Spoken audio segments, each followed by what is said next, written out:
Have you ever wanted a map in Path of Titans that will take you all the way to Ghosts of Tsushima? Well, we have a brand new map that pretty much brings that in terms of inspiration into Path of Titans, which obviously I know you all love incredible maps, and I know you all will know the map developer of this one, who is Noah. Today, I'm telling you everything you need to know about this brand new map. The timestamps for everything are on the screen now, and if you are new and you enjoyed this video, feel free to subscribe. I'm trying to aim for 10,000 subscribers, but other than that, let's get right into it.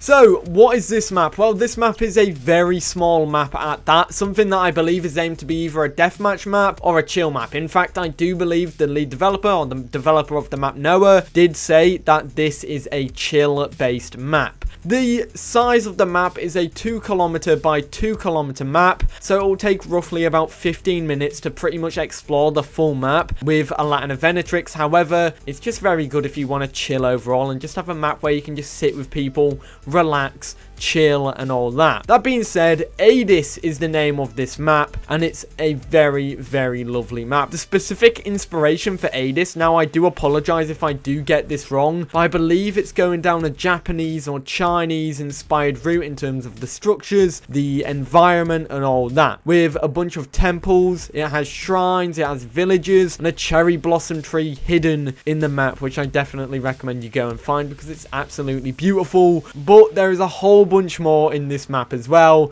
which just adds to the map. This map is definitely the Path of Titans version of Ghosts of Tsushima. If only you could pet the foxes on this map, or if there was foxes on this map that you could either play as or pet. I guess now we need someone to make a fox map and then it to be enabled on an eventual server for this map. But the map has specific areas where damage is specifically turned off, as Noah did say that there are 3 areas of the map which do not have damage. The blue areas marked in this screenshot are areas where damage is turned off, and then this is basically the villagers, the cave, and the resident. And the other area of the map, the other screenshot shows red dots. These are basically areas of interest, which I'll be talking about in the next moment, which I'm going into right now. So let's just get into the showcase of the map, shall we?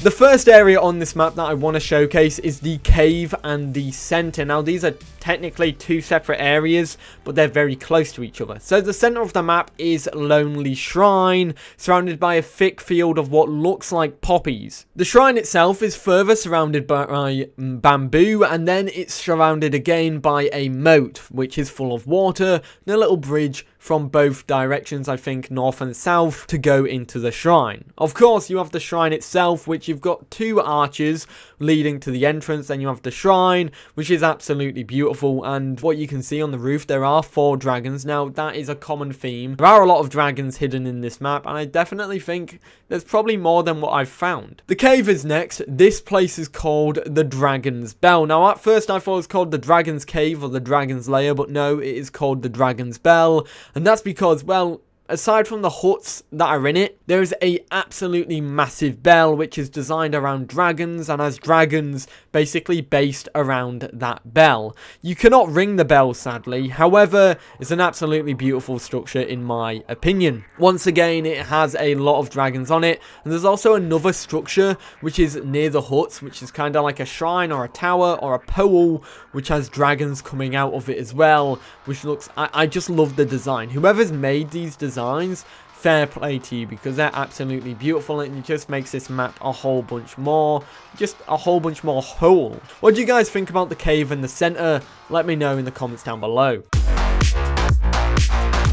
Now, the next main part is the villages. Now, there are human structures on this map. There are a fair few. Aside from the shrines, you have 2 villages. You have Traveler's Residence, and then you have Kituko Village. Now, I don't know the specific inspiration, of course, but I do believe it is Japanese inspired, or it's Chinese because there's lanterns and stuff. I don't know, because I do apologize for getting this wrong, because I'm not really that much knowledgeable on that kind of culture and the differences between all of them. The first village, I will say, is called Traveler's Residence, and this is probably the most detached area from the map, in my opinion, because you actually have to go on a walk a little bit, because the village itself is closer to the cave. Then you've got this residence, which is a little bit out. The residence itself is surrounded by a huge lake. This is known as Traveler's Lake, and another thing that does come from this village is a little shrine called Traveler's Shrine. Now, I do believe there is one entrance to this village. It's surrounded by a big wall, so there is only one entrance, but you have to kind of go across a land bridge to get to it,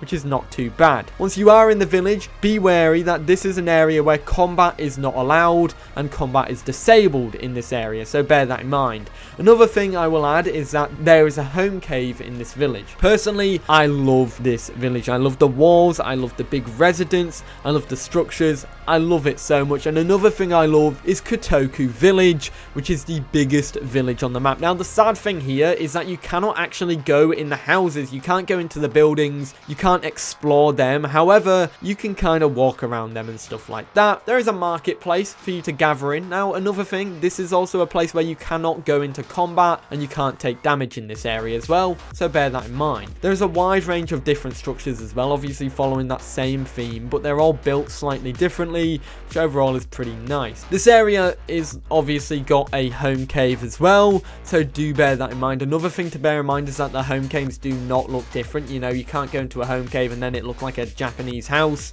on the inside. Sadly, that is not the case. Maybe one day that will happen. There's also another massive bell which you cannot ring either, which is sad, and I do hope one day Noah does add an ability to ring the bells. Finally, there is a lot of shrines on the map as well. Numerous shrines across the whole map, from the shrines at Traveler's Shrine and the next ones near Traveler's Residence. And then you've got Genju Hill, which I believe has a shrine as well, and you have a forest shrine, and then you have Lonely Shrine as well. But those are all the human structures that I believe. There's also huts and hunting villages as well, so also keep an eye out for them.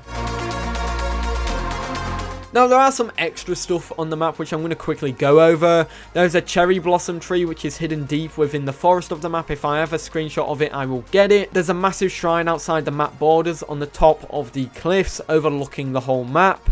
There's a bamboo forest. There are berry fields, tulip fields, and a very large extensive forest in itself, which has some massive trees with very colourful leaves. Now, one thing I must say, snow is pretty much frequent on this map, so it's always snowy for some reason. But this is a small map, it's a beautiful map, and I definitely recommend you go ahead and check it out right now. I'd love to see the photos that you can get from it, because I know there are quite a few people here who take some absolutely fantastic photos, and I'd love to see them. Let me know your thoughts on this map. Other than that, everybody, that is Aedis, the brand new map or mod map that is coming to Pathoftitans, a new chill map that goes down a completely different vibe that we have yet to see in the game, an Asian inspired kind of theme, Japanese, Chinese kind of structures. I really like it. I think it looks really nice, and personally, it's a map that I cannot wait for people to play on and get screenshots of, because it's got some beautiful areas. That being said, guys, let me know your thoughts in the comments down below. I know this wasn't a proper video. I'm trying to get back into them. I just have a lot of uni work I'm trying to get done at the moment because I have a due date this week. Other than that, guys, I do hope you enjoyed, and I'll see you all in the next one. Have a great day. Peace.